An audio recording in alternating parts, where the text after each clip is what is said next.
अस्सलामुअलैकुम। मेरा नाम मोहम्मद मज़हर आसम है और मैं डाव मेडिकल कॉलेज में सेकेंड ईयर MBBS का स्टूडेंट हूँ। आज हम टॉपिक स्टार्ट करने जा रहे हैं that is related to cytoplasmic organelles. Cytoplasmic organelles क्या होती हैं? ये वो डिस्क्रीट स्ट्रक्चर होते हैं या ये वो सब सेलुलर स्ट्रक्चर होते हैं। सब सेलुलर का मतलब होता है कि सेल से सेल के अंदर पाए जाने वाला है। तो ये सब सेलुलर स्ट्रक्चर होते हैं जो अपना एक स्पेसिफिक फंक्शन रखते हैं और एक स्पेसिफिक इनका स्ट्रक्चर होता है और स्पेशल रोल प्ले करते हैं। कह रहे हैं अगर यूकैरियोटिक सेल की बात करें तो यूकैरियोटिक सेल के साइटोप्लाज्म के अंदर बहुत सारी ऑर्गेनेलीज़ हैं, जिसमें एंडोप्लाज्मिक रेटिकुलम आ जाता है, mitochondria, nucleus, plastid, ribosome, lysosome, centriole and vacuole. ये सारी जो है यूकैरियोट के अंदर हैं, यूकैरियोटिक सेल की हैं। प्रोकैरियोटिक सेल के अंदर भी इनमें से कुछ होती हैं, जैसे राइबोसोम जो है वो प्रोकैरियोटिक सेल के अंदर भी होता है, ठीक है।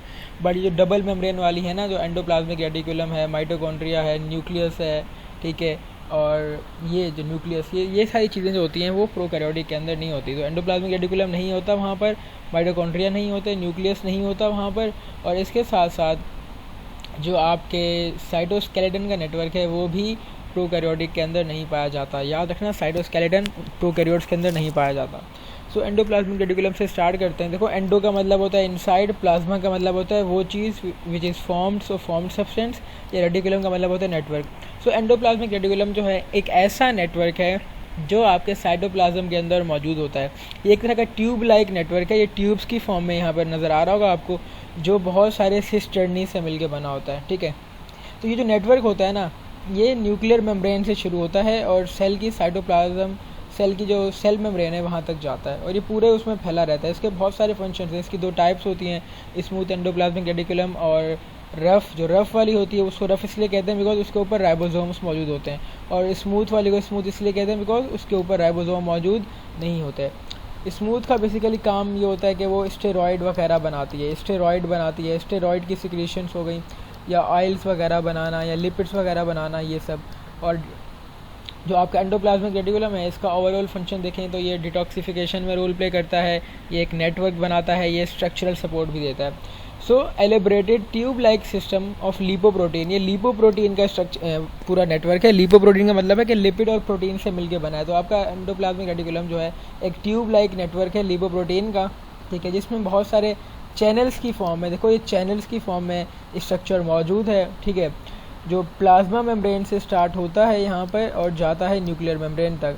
इसको हम एंडोप्लाज्मिक रेटिकुलम कहते हैं। This network is present throughout the cytoplasm like a network of roads of a country. ऐसे फैला हुआ है जैसे मुल्क में रोड्स फैले होते हैं। और इसकी दो टाइप्स हैं, एक है स्मूथ वाली, स्मूथ एंडोप्लाज्मिक रेटिकुलम SER कहते हैं, और या ए ग्रेन्यूलेटेड का मतलब है इसके ऊपर राइबोसोम के ग्रेन्यूल्स नहीं है, या ग्रेन्यूलेटेड और रफ एंडोप्लाज्मिक रेटिकुलम। स्मूथ इसको स्मूथ इसलिए कह रहे हैं, देखो अगर आपके ऊपर क्या मतलब लाइक अगर इसी एंडोप्लाज्मिक रेटिकुलम के ऊपर रफ चीज़ें आ जाएं, जो राइबोसोम्स होते हैं वो रफ स्ट्रक्चर्स होते हैं, अगर ये सारे स्ट्रक्चर्स आ जाएं तो हम कहेंगे कि ये जो है रफ़ हो गई तो हम कहेंगे इसको रफ़ एंडोप्लाज्मिक रेटिकुलम या ग्रैन्यूल्स वाली ग्रैनुलेटेड एंडोप्लाज्मिक रेटिकुलम। अगर नहीं है मौजूद तो हम कहेंगे एक ग्रैनुलेटेड या स्मूथ एंडोप्लाज्मिक रेटिकुलम। कह रहे हैं नॉर्मली क्या होता है, सेल में दोनों टाइप्स की ये होती हैं, लेकिन रेशो उनका अलग हो सकता है। फॉर एग्जांपल कोई एक ऐसा सेल है जिसने प्रोटीन्स बनाना है तो उसके अंदर रफ़ एंडोप्लाज्मिक रेटिकुलम ज़्यादा होगा, स्मूथ कम होगा।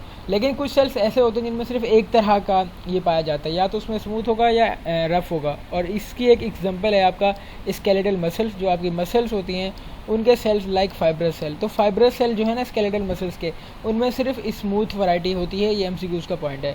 Which only have a smooth variety of endoplasmic reticulum with the name of sarcoplasmic reticulum. अगर जो आपकी मसल्स के सेल्स होते हैं ना, फाइब्रस सेल्स, उनके अंदर भी एक एंडोप्लाज्मिक रेटिकुलम होता है, और जो एंडोप्लाज्मिक रेटिकुलम होता है उनके अंदर वो कौन सा होता है, स्मूथ वाला होता है। जो स्मूथ एंडोप्लाज्मिक रेटिकुलम है मसल्स के अंदर, उसका नाम होता है सार्कोप्लाज्मिक रेटिकुलम। अच्छा, अगर रफ एंडोप्लाज्मिक रेटिकुलम की बात करें तो ये एक ऐसी टाइप है विच इज़ हैवीली कोटेड, यानी कि उसकी बहुत ज़्यादा कोटिंग की गई है, यानी कि उसके ऊपर बहुत सारी चीज़ें डाली गई हैं। कौन सी चीज़ें? Ribosomes on it's outer surface towards cytoplasmic surface. यानी अब ये है हमारा पूरा एक रफ एंडोप्लाज्मिक रेटिकुलम। इस रफ एंडोप्लाज्मिक रेटिकुलम के ऊपर वो इसका एरिया जो साइटोप्लाज्म को फेस कर रहा है, यहाँ सारा साइटोप्लाज्म है ना, ये एरिया जो साइटोप्लाज्म को एरिया फेस कर रहा है, वहाँ पर हैवी कोटिंग की गई है। आपके छोटे छोटे ये जो ब्लू डॉट नज़र आ रहे हैं राइबोसोम्स की, इसलिए हम इसको कहते हैं rough endoplasmic reticulum. It occurs in the protein synthesizing cells in high proportion. जहाँ पर प्रोटीन्स बनने होते हैं वहाँ पर रफ एंडोप्लाज्मिक रेटिकुलम बहुत ज़्यादा होगा। तो जो ट्रांसलेशन का प्रोसेस है, ये ट्रांसलेशन क्या होता है ये मैंने इसके बारे में बताया है बायोमोलिक्यूल्स में, बट ट्रांसलेशन ऐसा प्रोसेस है जिसके ज़रिए आप मैसेंजर आरएनए होता है, एक मैसेंजर आरएनए वो होता है जो आपके न्यूक्लियस से मैसेज लेके आ रहा होता है कि आपने ये प्रोटीन्स बनाने हैं। आप मैसेंजर आरएनए का कोड पढ़ते हो जो उस मैसेज लेके आया है, और उस कोड को पढ़ के आप उसके ऊपर बहुत सारे अमाइनो एसिड लगा देते हो। जब बहुत सारे अमाइनो एसिड लगा देते हो तो बहुत सारे अमाइनो एसिड मिलके प्रोटीन बनाते हैं। तो ये जो प्रोसेस होता है ना कि मैसेंजर आरएनए को डिकोड करना, इसके कोड को पढ़ के अमाइनो एसिड लगाना, इसको ट्रांसलेशन कहते हैं। और ये जो ट्रांसलेशन है ये आपके साइटोप्लाज्म के अंदर होता है, लेकिन साइटोप्लाज्म के अंदर तो होता है, लेकिन खास कहाँ पर होता है? रफ एंडोप्लाज्मिक रेटिकुलम के ऊपर होता है। अच्छा, आफ्टर सिंथेसिस बनने के बाद जो प्रोटीन होते हैं या तो उन्हें आप साइटोप्लाज्म में स्टोर कर लेते हो या उन्हें सेल से बाहर भेजते हो। सो अगर आप प्रोटीन्स को सेल से बाहर भेजना चाहते हो तो प्रोटीन जो होते हैं पहले आप उनको भेजते हो रफ एंडोप्लाज्मिक रेटिकुलम के बाद। फिर जो रफ एंडोप्लाज्मिक रेटिकुलम होता है वहाँ से ये जाता है स्मूथ एंडोप्लाज्मिक रेटिकुलम के बाद। फिर जो स्मूथ एंडोप्लाज्मिक रेटिकुलम होता है वो इनको भेज देता है गोल्जी बॉडी के पास। गोल्जी बॉडी कहें या गोल्जी कॉम्प्लेक्स कहें, वहाँ पर इनकी प्रोसेसिंग होती है, इस प्रोटीन्स को थोड़ा मॉडिफाई किया जाता है और फिर उनको सिक्रिएट कर दिया जाता है। ठीक है, तो ये पूरा पाथ आपने याद रखना है। और अगर इन प्रोटीन्स को शुरू में लाना चाहोगे कि इससे पहले कहाँ पर होते हैं, तो ये होते हैं न्यूक्लियस के अंदर। न्यूक्लियस से शुरू हो रहा है ये, ठीक है, न्यूक्लियस से ये काम स्टार्ट हुआ, प्रोटीन्स बने, प्रोटीन बनने के बाद रफ में गया, रफ के बाद स्मूथ में और देन गोल्जी में। ठीक है। अच्छा, स्मूथ एंडोप्लाज्मिक रेटिकुलम की बात करें, ये जो होती है हम इसको नाम देते हैं स्मूथ का। ये ऐसा नाम क्यों होता है? बिकॉज इसके ऊपर राइबोसोम्स मौजूद नहीं होते, तो रफ होगी नहीं अगर राइबोसोम नहीं होंगे तो। It is found in steroid producing sales. MCQs का पॉइंट है कि स्मूथ वाली जो है स्टेरॉयड प्रोड्यूसिंग सेल्स में पाई जाती है। वो सेल जो स्टेरॉयड बनाते हैं या स्टेरॉयड हार्मोन्स रिलीज करते हैं, लाइक विटामिन डी एक तरह का स्टेरॉयड है, तो ये उन सेल्स में पाए जाते हैं। कौन? आपके स्मूथ एंडोप्लाज्मिक रेटिकुलम जो स्टेरॉयड प्रोड्यूस करते हैं।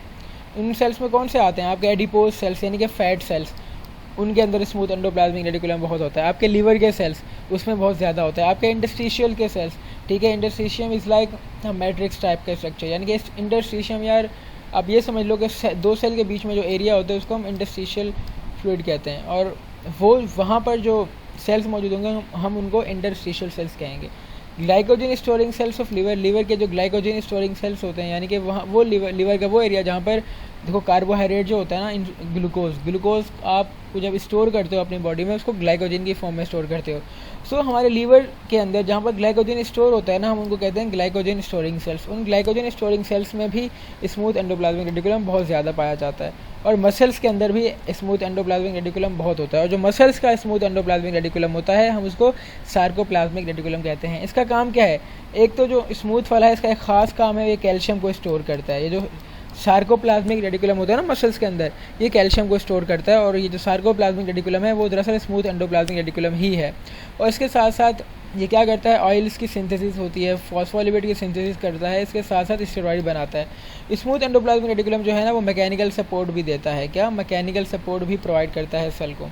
फंक्शंस की बात करें तो इसके बहुत सारे फंक्शंस हैं। ये सपोर्टिंग प्लेटफॉर्म है राइबोसोम के लिए, यानी कि उसको सपोर्ट कैसे करता है कि उसको जगह देता है कि तुम मेरे साथ आके अटैच हो जाए, तो सपोर्टिंग प्लेटफॉर्म है राइबोसोम के लिए। इसके साथ साथ ये स्ट्रक्चरल फ्रेमवर्क बनाता है हमारे पूरे सेल के अंदर, यानी कि प्रॉपर स्ट्रक्चर देता है ना आपको। उसके साथ साथ ये अब देखो ये जो इसका स्ट्रक्चर है, अगर हम डिटेल दोबारा इसको देखें तो ये इसकी जो मेम्ब्रेन है वो थोड़ी फोल्डिंग है। ये जो फोल्डिंग होती है ना, याद रखना, जहाँ पर भी फोल्डिंग होगी वहाँ पर सरफेस एरिया बढ़ जाता है। सो इसकी वजह से सरफेस एरिया बढ़ जाता है। जब सरफेस एरिया ज़्यादा होता है तो वहाँ पर ज़्यादा चांसेस होते हैं कि बहुत ज़्यादा रिएक्शंस होंगे। जब ज़्यादा सरफेस एरिया प्रोवाइड करता है तो ज़्यादा मेटाबॉलिक रिएक्शंस होते हैं हमारी बॉडी में, ख़ास तौर पर स्मूथ एंडोप्लाज्मिक रेटिकुलम के अंदर। ठीक है, इसके साथ साथ ये पैसेज वे प्रोवाइड करता है, यानी कि कंडक्टिंग पाथवे प्रोवाइड करता है कि हम कोई चीज़ बाहर से इंपोर्ट करना चाहते हैं तो एंडोप्लाज्मिक रेटिकुलम के जरिए आएगी, एक्सपोर्ट करना चाहते हैं लाइक प्रोटीन वो भी इसके ज़रिए बाहर जाएगा। And inter cellular circulation of various substances, अगर मैं अपने सेल के अंदर सेल के एक एरिया से दूसरे एरिया में कुछ चीज़ भेजना चाहता हूँ तो वो एंडोप्लाज्मिक रेटिकुलम के ज़रिए ही भेजूँगा। ठीक है। It provide a passage way for RNA, ये रास्ता प्रोवाइड करता है आरएनए के लिए, ठीक है, to pass from nucleus to various organelles of cytoplasm. यार आपका जो आरएनए होता है ना वो कहाँ से निकलता है? आपका आरएनए निकलता है न्यूक्लियस से। तो न्यूक्लियस से जब आरएनए निकलता है तो वो चला जाता है आपके इस आपके स्मूथ एंडोप्लाज्मिक रेटिकुलम। स्मूथ से आपके रफ, और रफ से डिफरेंट ऑर्गेनेलीज के अंदर वो जा सकता है। और क्या काम है एंडोप्लाज्मिक रेटिकुलम का? ये डिटॉक्सिफिकेशन कराता है हार्मफुल ड्रग्स की, यानी कि उनके जो टॉक्सिक असरात हैं, ठीक है, लाइक इसकी मेन, ठीक है, आपको इतना ही समझेंगे जो हम जो कोई ड्रग्स लेते हैं, अब ड्रग्स के कुछ साइड इफ़ेक्ट भी होते हैं, तो उन साइड इफ़ेक्ट्स को कम करने में एंडोप्लाज्मिक रेटिकुलम का इंपॉर्टेंट रोल है।